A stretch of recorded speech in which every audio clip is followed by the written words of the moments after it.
once said in his book, The Miseducation of the Negro, that the relationship between peoples must not be the relationship between a horse and the rider. The tragedy of Africa today is that when we relate with other civilizations, we relate as if we are the horse to be beaten along and others are the riders to guide us where they will. We must reverse the relationship and participate in a more meaningful way. And the world, as I understand, is still very right. Charles Darwin, if I'm right in remembering who the one who said this, but the world is still about survival of the fittest and the dying of the least suitable. Don't be deluded. Everybody and every civilization does what is in their best interest. And I do not begrudge civilizations when they do what is in their best interest. If Africans choose to do what is not in our best interest, woe betide you. Woe betide you. We must be able to identify what is best for us. And today, when I look at Africa, what do I see without being fatalistic? I see a continent that is capable of rising. A continent that is, in fact, rising. But let me tell you also, Africa must tell her story. I do not know,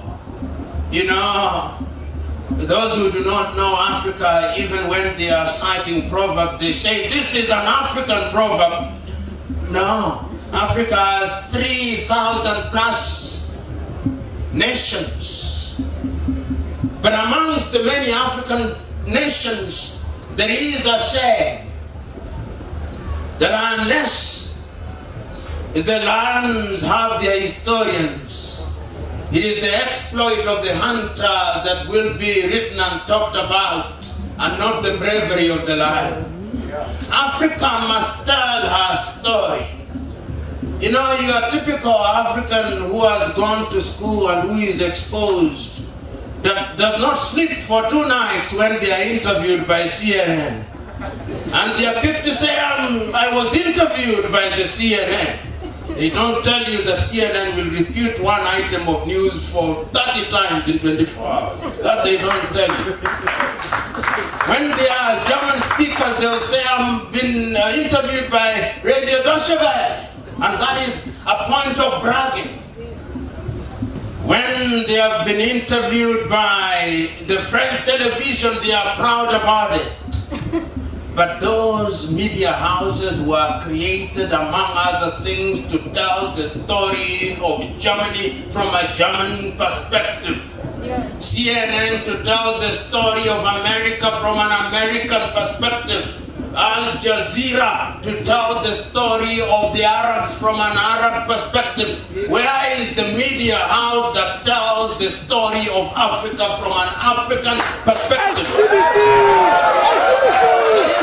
SCBC, there we are. SCBC, there we go. We do so, and SCBC from South Africa tries, I know. SCBC. And SBC, I'm told tries, but you are not trying hard enough. Because if you are trying hard enough, I would have known about you. There you go. But now that I know about you, I'll talk about you.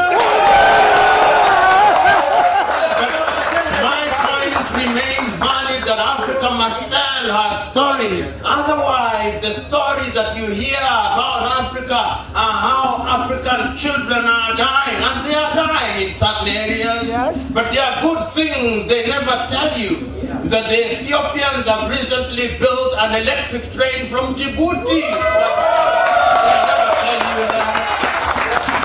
They'll never tell you that Kenya has one of the largest wind farms in the world. They'll never tell you that. They'll never tell you that Morocco has one of the largest solar farms in the world. But the Moroccans must make a decision whether they are Africans when it is convenient, because sometimes when it is convenient, they are not Africans. They are multi-class. So the Moroccans who are here decide, are you Africans or you are not? Because you cannot be present in 2 different places at the same time. can see clarity from Algeria. We can see clarity from Egypt. I'm talking about the Maghreb. We want clarity so that when we are talking about Africa, we are clear who is with us and who is not with us. But the point that I'm making is that there is an Africa that is doing well. Go to Ghana now. You may have faults and no system is perfect, but you are beginning to see things. Yes. Go to South Africa, they may have their problems, but one can see things. Go to Tanzania, you are seeing things. Even in terms of dispute resolution, for nearly 20 years, the Ethiopians and the Eritreans were not seeing eye to eye. It did not need a mediator from Europe or the United States of America. It took one Prime Minister Abiy of Ethiopia, and he came, and within 6 months, there is peace that is restored. Only yesterday, we saw the successful signing of the peace between Frelimo and Renamo in Mozambique. In other words, we are beginning to see progress. Central African Republic, but there are still a few areas that must make us unhappy as Africa. And once again, I hold the view that it is incumbent upon us to find solutions.